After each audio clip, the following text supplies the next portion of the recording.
A'udzubillahi minasyaitonirrajim. Bismillahirrahmanirrahim. Assalamualaikum warahmatullahi wabarakatuh. Alhamdulillahirabbil alamin. Wa bihi nasta'in ala umuri dunya waddin. Wassalatu wassalamu ala nabiyyina Muhammadin wa ala alihi wa ashabihi ajma'in. Ya alimullah ma'alimna ma yanfa'una wa anfa'na bima 'allamtana wa zidna ilma wa arana al-haqqa haqqa warzuqna ittiba'ahu wa arana al-batila batila warzuqna ijtinabah. Rabbana zidna ilman warzuqna fahman wa rizqan thayyiban wa amalan mutaqabbalan ya ghafur rabbana innana amanna faghfir lana dzunubana wa qina adzabannar amma ba'd. Alhamdulillah, segala puji adalah bagi Allah Tuhan semesta alam yang telah menciptakan kita, dan karena rahmat dari Allah hari ini kita kembali berjumpa di channel iDream TV dalam program Hikmah Himpunan Kisah dan Motivasi Hidup, di mana insyaallah kita akan belajar dari berbagai hal dalam kehidupan kita dan kehidupan orang-orang sebelum kita, yang dengan itu kemudian kita bisa memperkuat keimanan kita kepada Allah, sehingga kemudian kita menjadi pribadi yang tangguh di dalam menghadapi kehidupan. Tidak lupa kita baca salawat dan salam, Allahumma salli ala sayyidina Muhammad wa ala ali sayyidina Muhammad. Assalamualaikum ayuhan nabi wa rahmatullahi wabarakatuh. Semoga Allah terima salawat dan salam yang kita baca dan dilimpah curahkan kepada para nabi dan para rasul, wabil khusus ya Rasulullah Muhammad sallallahu alaihi wasallam. Dan semoga kita termasuk ke dalam kelompok orang yang akan berbahagia ketika berjumpa dengan Allah nanti, dijauhkan dari siksa neraka, dimasukkan ke dalam surga, dan dipertemukan dengan Rasulullah sallallahu alaihi wasallam. Insyaallah, amin ya rabbal alamin. Sahabat iDream yang dirahmati Allah dimanapun Anda berada, di dalam kesempatan kali ini saya akan mengangkat satu tema tentang berdoa kepada Allah adalah bagian dari akhlak dan adab seorang muslim. Kita tahu bahwa kita adalah makhluk yang diciptakan, dan pencipta kita atau khalik dari kita adalah Allah Subhanahu wa taala. Nah, karena kita adalah makhluk, maka kita tidak memiliki kekuatan sedikit pun di hadapan khalik, di hadapan Allah Subhanahu wa taala. Orang yang kemudian tidak menyadari bahwa dirinya adalah makhluk dan dia punya pencipta, maka dia akan kurang ajar kepada yang menciptakannya. Dia akan menunjukkan sikap sikap arogan, sombong yang dihadapkan kepada pencipta dia. Orang-orang yang tidak memahami, tidak mau menerima konsep bahwa dia diciptakan, bahwa dia adalah makhluk dan ada yang menciptakannya, maka orang ini berpotensi besar kemudian menunjukkan sikap kurang ajar, arogan dan sebagainya kepada pencipta dia, kepada Allah Subhanahu wa taala yang menciptakan semuanya ini. Maka ketika kemudian kita menyadari, memahami bahwa ternyata kita adalah makhluk, kita adalah bagian dari semesta alam yang diciptakan oleh Allah Subhanahu wa taala, maka kemudian kita harus sertai pemahaman dan keyakinan itu dengan sikap kita. Sikap kita terhadap Allah Subhanahu wa taala, di mana salah satunya adalah kita menjadikan Allah sebagai tempat meminta, tempat bergantung dalam segala urusan kita. Nah, itu bagian dari kita berakhlak kepada Allah. Kita akui bahwa Allah yang menciptakan kita, kita akui Dia Maha Kuasa, Dia punya segala-galanya, kita tidak punya apa-apa. Maka kemudian kita menjadikan Allah sebagai tempat meminta, sebagaimana yang kita ucapkan di dalam surah Al-Fatihah setiap kita sholat, iyyaka na'budu wa iyyaka nasta'in, kepadamulah kami hanya menyembah dan kepadamulah kami hanya meminta pertolongan. Nah, maka implementasi dari ayat ini adalah salah satunya kita berdoa kepada Allah Subhanahu wa taala. Nah, doa ini sebagai adab, sebagai akhlak kita kepada Allah, sekaligus menunjukkan pengakuan kelemahan kita, kekurangan kita, ketiadaupayaan kita di hadapan Allah Subhanahu wa taala. Nah, bagi orang kaya, kalau ada orang miskin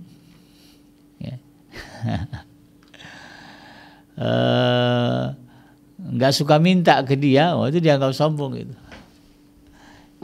Bagi orang kaya, kalau ada orang miskin yang lainnya rajin banget minta, ini satu doang nih nggak pernah minta nih, nah itu dianggap sombong. Sombong banget tuh orangnya, udah tahu miskin itu tapi nggak mau minta. Apalagi kita di hadapan Allah, ya, kita ini nggak punya apa-apa, kita lemah, betul-betul lemah, tapi kemudian kita tidak pernah mau berdoa dan meminta kepada Allah, maka sama halnya kita menghadapkan kesombongan kepada Allah Subhanahu wa taala. Dan karena itu kemudian para ulama mengatakan doa merupakan sarana, ya, atau juga wasilah bagi kita untuk mendekatkan diri dan memohon kepada Allah Subhanahu wa taala.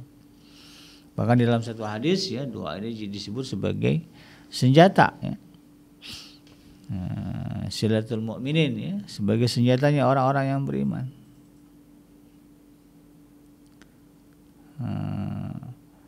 Maka kalau sering kita pakai jadi tajam tuh, bisa digunakan di dalam menghadapi berbagai situasi dan kondisi yang rumit, ya, dalam konteks peperangan antara kita dengan iblis. Iblis itu kan memang dari dulu ngajak kita perang, ya. Maka tajamkan, ya, senjata yang Allah anugerahkan kepada kita, yaitu doa. Nah, ketika kita berdoa kepada Allah, nah ini menunjukkan kita itu, ya, membelakangi setan, kan, dan menunjukkan penghambaan kita kepada Allah. Nah, dan itu juga sebagai wujud penentangan kita terhadap setan.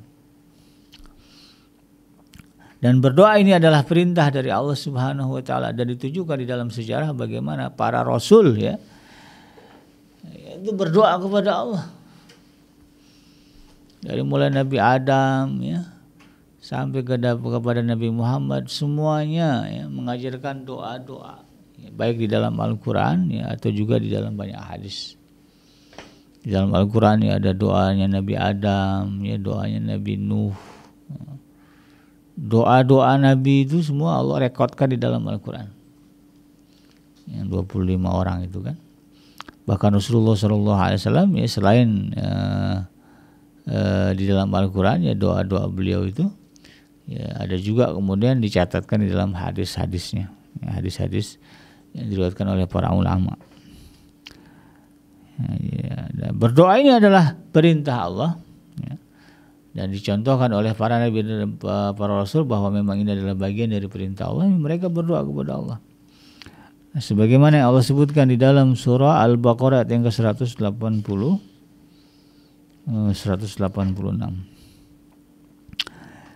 Innal munafiqina yukhadi'una Allah wa huwa khadi'uhum. Maaf, salah kutip, ya. Wa idza sa'alaka ibadi anni, surah Al-Baqarah ayat yang ke-186.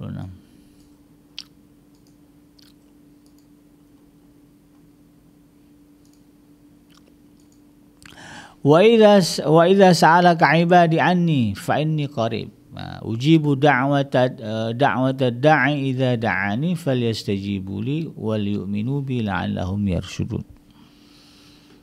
Ya. Ketika dan apabila hambaku bertanya kepadamu tentang aku, katakanlah kepada mereka, ini perintah Allah kepada Rasulullah SAW, fa inni qarib, katakan kepada mereka sesungguhnya aku ini dekat, kata Allah. Ujibu da'watad da'i idza da'an, aku, kata Allah Subhanahu wa taala, mengabulkan, ya, menjawab, ya, doa orang-orang yang apabila berdoa. Jadi ini satu jaminan bahwa Allah akan mengabulkan doa-doa yang dipanjatkan, yang dimintakan, yang diarahkan kepada Dia. Falyastajibu li, ya, maka hendaklah mereka memenuhi seruanku, wal yu'minu bi, dan hendaklah mereka juga beriman kepadaku, la'allahum yarshudun, agar mereka mendapatkan petunjuk. Ya. Di dalam konteks ayat ini, sahabat Adrim yang dirahmati Allah, ya, Allah sudah tegaskan, ya, bahwa, ya, berdoa ini bagian dari perintah, ya. Perintah di mana kita dengan mengamalkan berdoa ini, ya, kita menunjukkan akhlak, adab dan akhlak yang baik kepada Allah sebagai sebuah pengakuan bahwa kita adalah makhluk yang lemah dan kita sangat perlu bergantung kepada Allah. Bagi orang miskin, ya, rata-rata doa ini berdoa, ya, atau perintah berdoa ini menjadi amalan umum biasa. Tapi bagi sebagian orang-orang yang cukup ya, bagi orang-orang yang kaya, nah ini kadang-kadang jadi persoalan. Ya bagi orang miskin nggak masalah, memang tiap hari doa. Gitu ya. Walaupun nggak semua juga, ada juga orang miskin yang nggak mau berdoa, ada ya. Jadi bagi mayoritas orang-orang miskin ini tidak masalah, ini bukan persoalan. Ya, berdoa itu satu hal yang penting, ya. Dan dengan itu mereka bisa bertahan hidup kan itu. Tapi bagi sebagian orang-orang yang kaya, orang-orang yang cukup, berdoa ini kadang-kadang menjadi sesuatu yang mungkin jadi jarang dilakukan atau mungkin tidak pernah dilakukan. Ya, karena sudah ada semuanya, ya sudah makan tinggal makan, minum tinggal minum, ya pakaian tinggal pakaian, kendaraan tinggal pakai. Ya, ada apa-apa mau apa-apa ada asisten, ya tinggal tunjuk. Nah, sehingga kemudian lahirlah orang-orang yang merasa cukup, merasa kaya. Nah, sikap ini kemudian melahirkan melahirkan ya kebiasaan yang tidak berdoa, mengabaikan doa kepada Allah Subhanahu wa taala. Dan itu bukan sikap seorang mukmin. Seorang mukmin ya Nabi Sulaiman ya seperempat dunia dia kuasain, dia tetap aja munajat kepada Allah. Dia tetap berdoa kepada Allah, merendahkan diri kepada Allah. Kita ini bagaimana? Kadang-kadang karena gaji udah sekian digit gitu kan. Biasanya doanya lama, ini udah nggak pernah doa lagi. Ya. Kenapa? Sudah merasa dicukupkan. Nah, itu bukan adab dan akhlak seorang mukmin, dan itu bagian dari ujian yang Allah berikan kepada kita. Nah, terkait dengan doa ini, sahabat hadirin yang dirahmati Allah, ya para ulama ya menyimpulkan ya berdoa boleh juga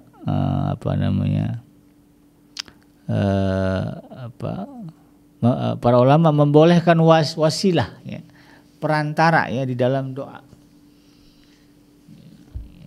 Jadi kalau kita berharap ya doa yang kita sampaikan kepada Allah kan dikabulkan.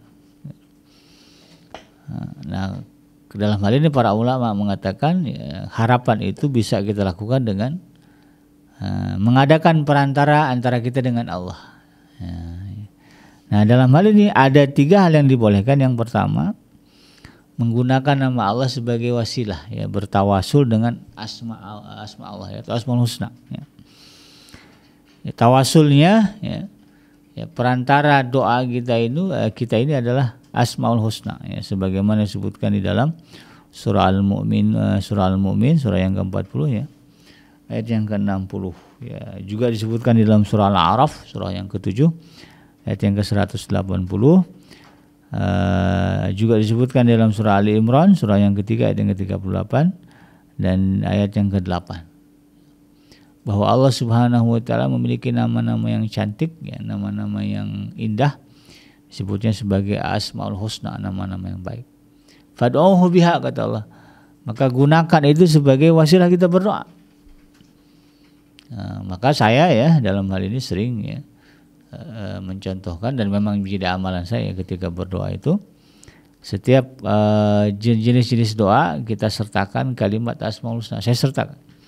Kalau minta petunjuk kepada Allah kita sebut ya Al-Hadi. Allah itu kan Al-Hadi, ya, pemberi hidayah, pemberi petunjuk. Kalau kita berdoa selamat, maka kita sebutkan ya Salam. Ya Allah itu adalah pemberi keselamatan. Ketika kita ingin doa kita dikabulkan, kita sebut ya Mujib. Istajib doa'ana, ya, itu. Jadi pakai kalimat Asmaul Husna, ya, nama-nama Allah yang baik di dalam setiap permohonan yang kita minta. Ya, kita minta ampun kepada Allah, panggil ya Ghafur, ya Afu, sebutlah ya Ghafur Rabbana innana amanna, misalnya kan, faghfir lana dzunubana wa qina adzabannar. Itu saya contohkan. Karena itu bahkan menjadi hal yang ditekankan ya, kalau berdoa itu gunakanlah Asmaul Husna sebagai wasilah. Yang kedua, berwasilah atau bertawasul dengan keimanan dan amal soleh yang kita lakukan. Nah, ini sebagaimana disebutkan dalam surah Al-Baqarah ayat 285, surah Ali Imran ayat yang ke-16 dan juga surah Ali Imran ayat yang ke-53. Ya, bolehlah kita bilang ya Allah, ya, ya berilah saya, sebutlah ya apa yang mau kita minta. Nah, atau maaf ya, sebutkan dulu ya kebaikan yang kita buat. Ya Allah, kemarin saya ngasih sedekah ya ke saudara saya yang jauh, yang susah ya, hidupnya susah, dia kemarin datang, ya Allah ya minta tolong saya bantu, saya beri dia ini ya, saya berharap itu adalah amal yang Engkau terima ya, sebagai amal soleh. Dan dengan itu ya Allah ya aku minta kepadamu apa hajat kita. Nah, itu dibolehkan. Memang ada satu riwayat di dalam hadis ya, bahwa ada sekelompok ya, ada 3 orang pemuda terjebak ya, di dalam sebuah gua ya, guanya tiba-tiba ketupan batu ya, sehingga mereka nggak bisa keluar. Udah dicoba ngeluarin ngedorong semua udah nggak bisa. Maka yang ada hanyalah pasrah kepada Allah. Lalu kemudian mereka bertiga berdoa kepada Allah, dan setiap doa mereka ya menggunakan tawasul ya. Ya, yang pertama tawasul dengan kekuatan hatinya ya, menolak perzinahan. Yang satu lagi bertawasul karena kedermawanannya, memegang amanah ya. Yang satu lagi bertawasul dengan kebaikannya, berbuat baik kepada kedua orang tuanya. Dan itu dengan dengan doa yang memakai konsep tawasul tadi. Tawasulnya amal saleh mereka masing-masing, kemudian pintu gua itu terbuka dan mereka bisa keluar. Ya, itu cerita ajaib ya. Atau juga boleh bertawasul dengan doanya orang-orang soleh ya, yang masih hidup. Sebagian disebutkan dalam surah Al-Baqarah ayat yang kedua ya, surah Al-Baqarah ayat yang ke-68 hingga ayat yang ke-71. Atau juga di dalam surah Yusuf ya, surah yang ke-12 ayat yang ke-97 dan 98. Bahkan dicontohkan di dalam riwayat ya, bagaimana para sahabat mendatangi Rasulullah SAW untuk meminta didoakan. Orang hidup ya, kalau bukan orang mati. Kalau orang mati ya, tidak ada sejarah riwayat ya yang menyebutkan ya sahabat ya datang ke tempat orang mati lalu kemudian minta ya doanya dikabulkan. Ya, nggak tahu kalau nanti ada orang mengklaim ada ini riwayatnya, tapi ya sependek saya belajar memang belum nemu lah gitu ya. Tapi kalau orang hidup ya, orang soleh yang masih hidup kita datangi, kita berwasilah kepada mereka, berdoa kepada Allah.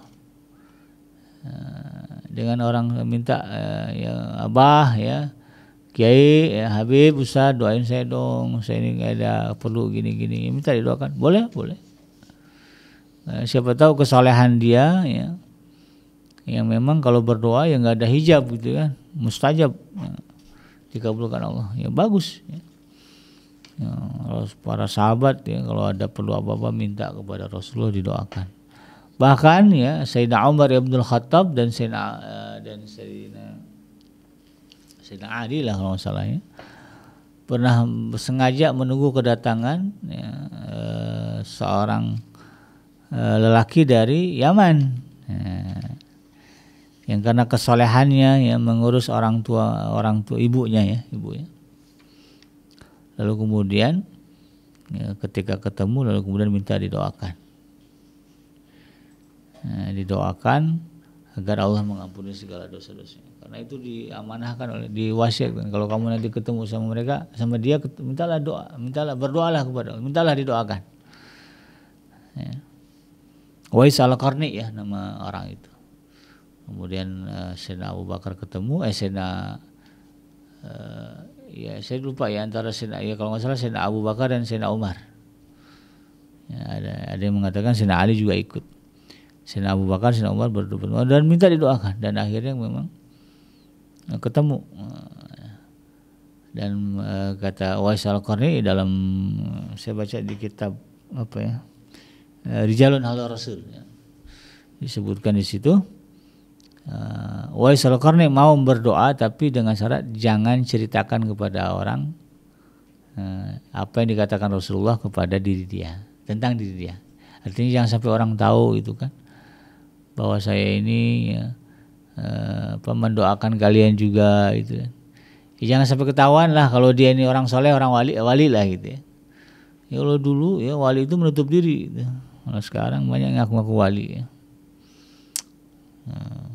Sayyidina Umar kemudian menyanggupi, lalu kemudian didoakan. Itu. Jadi boleh. Yang paling bagus sebetulnya ke orang tua lah, ya, ke ayah ibu kita. Jangan gini, ke kiai dikejar, ke orang tua cuek-cuek aja. Ya, maka beruntunglah ya kita ini ya, Anda sahabat Dream yang punya orang tua rajin sholat, rajin ibadah, yang menjauhi maksiat. Itu doanya makbul. Jadikan itu azimat, ya azimat maksudnya. Jadikan sebagai apa ya? Sebagai pusaka itu, ya. Punya orang tua soleh, ya. Rajin ibadah, kemudian menjauhkan diri dari maksiat, ya, walaupun mungkin kesehariannya dia petani, kesehariannya dia adalah pegawai negeri misalnya, atau kesehariannya misalnya pedagang, tapi kita tahu orang tua kita itu ibadahnya dijaga dan kemudian juga ya, menjauhkan diri dari dosa, ya, dia berusaha mencegah diri dari dosa. Luar biasa ini. Wajib ya bertemu, ya wajib kemudian kalau ada apa-apa jadikan mereka sebagai wasilah kita berdoa kepada Allah. Punya hajat ngomong aja, Pak, Mak, ini gini gimana, yaudah ya nanti Mak doain, insyaallah makbul ya. Jangan ziarah ke sana ke sini minta doa, minta didoakan, orang tua sendiri dilupakan. Orang tua walaupun tidaklah sesoleh yang kita bayangkan, tapi namanya orang tua ada keistimewaan di bawah sumpah mereka Allah kabulkan. Bilang sama orang tua kita, Mak, kalau nyumpah yang bagus-bagus ya buat saya ya. Sumpahin jadi gubernur loh. Begitu ya. Jangan kemudian sumpah yang jelek ya, Mak. Itu. Kalau nggak salah Imam Masjidil Haram ya, Syekh Sudais ya, itu dimarahin tapi dengan doa yang baik ya, sama kakeknya apa sama ibunya. Hei Imam Masjidil Haram, itu digituin ya. Padahal lagi marah itu, tapi jadi doa, jadi sumpah yang baik. Ini harus kita pahami juga. Nah dalam hal berdoa ya para ulama mengatakan adalah dilakukan dengan adab, karena ini bagian dari adab kita sebagai seorang muslim ya. Maka melakukannya juga dengan adab-adab ya. Mulai dengan apa? Memuji Allah Subhanahu wa taala sebelum berdoa ya, bacalah kalimat alhamdulillah hamdan syakirin hamdan na'imin hamdan yuwafi ni'amahu wa yukafi mazidah ya. Puji Allah ya. Karena yang mau kita mintakan Allah ya. Maka pujilah Allah di dalam doa kita sebelum kita berdoa ya, sekurang-kurangnya membaca dengan kalimat alhamdulillah. Kalau pujiannya lebih banyak lagi ya, mesti bahasa Arab bikin enggak ya, pakai bahasa Indonesia juga boleh. Segala puji bagimu ya Allah, Engkau Tuhan yang menghidupkan, mematikan, yang mengasihi, menyayangi. Sebutlah ya. Apa yang kita paham tentang Allah. Lalu kemudian setelah itu berdoa kepada Rasulullah, bersalawat kepada Rasulullah SAW. Kita tahu bahwa Allah mengutus seorang Rasul ya kepada kita. Maka ya sebagai makhluk, sebagai manusia yang beradab ya, kita harus kemudian berterima kasih ya, cara kita berterima kasih kepada Rasulullah SAW adalah dengan bersalawat ya, baca hamdalah lalu kemudian bersalawat kepada Rasulullah SAW. Kemudian dengan merendahkan diri ya, dan suara yang lembut ketika berdoa ya, sebagaimana disebutkan di dalam surah Toha ayat yang ke-7 dan ke-8. Jadi kalau mau berdoa ya namanya minta ya, jangan teriak-teriak ya. Mintalah dengan menghibah. Bahkan bagus kalau kemudian sampai mengeluarkan air mata. Air mata ketaatan itu ya, air mata rasa takut kepada Allah itu akan menjadi saksi nanti di akhirat bahwa kita adalah orang yang takut kepada Allah. Kemudian berdoa juga disertai dengan rasa takut ya dan penuh harap. Khauf dan roja. Sebenarnya disebutkan di dalam surah As-Sajdah ya, surah As-Sajdah ayat yang ketiga, ayat yang ke-16. Ya, disebutkan juga di dalam surah Al-A'raf ya, ayat yang ke-56. Ya, wad'uhu khaufa wa tama'a inna rahmatallahi qaribum minal muhsinin. Dan berdoalah kepadanya dengan rasa takut dan penuh harap, sesungguhnya Allah sangat dekat dengan orang-orang yang berbuat kebaikan. Ya, takutnya apa? Ya, takutnya takut kepada Allah. Apa yang ditakuti dari Allah? Ya, takut dia nggak suka dengan kita, takut Allah nggak ridho dengan kita. Ya, rasa takut itu harus kita tunjukkan kepada Allah. Dan berharap juga, walaupun kita takut kepada Allah, tetap harapan itu kita sampaikan kepada Allah. Ya. Jadi harap-harap cemas lah ya, kalau di dalam bahasa Melayunya. Kemudian tidak memohon yang tidak meminta ya, tentang sesuatu yang kita tidak mengerti hakikat. Sebagaimana disebutkan dalam surah Hud ayat yang ke-46. Kalau minta itu pasti kita paham yang kita minta apa, resikonya apa, semuanya. Minta itu harus makanya kalau nggak mau pusing ya, sebaik-baik doa yang diajarkan di dalam Al-Quran dan juga diajarkan di dalam Sunnah. Ya. Kalau nggak mau pusing, ini doa bener nggak nih, ya bagus nggak nih, tepat nggak nih gitu ya. Biar nggak pusing, baca aja doa yang ada di dalam Al-Quran dan juga doa-doa yang diajarkan oleh Rasulullah dalam hadis-hadis yang sahih. Ya. Kemudian adab dari berdoa juga tidak tergesa-gesa memohon tentang kejahatan ya, sebagaimana kita pengen kebaikan ketika kita memohon kebaikan. Ya kan kita maunya segala sesuatu itu cepat dikabulkan Allah ya, apalagi kalau bicara kebaikan ya.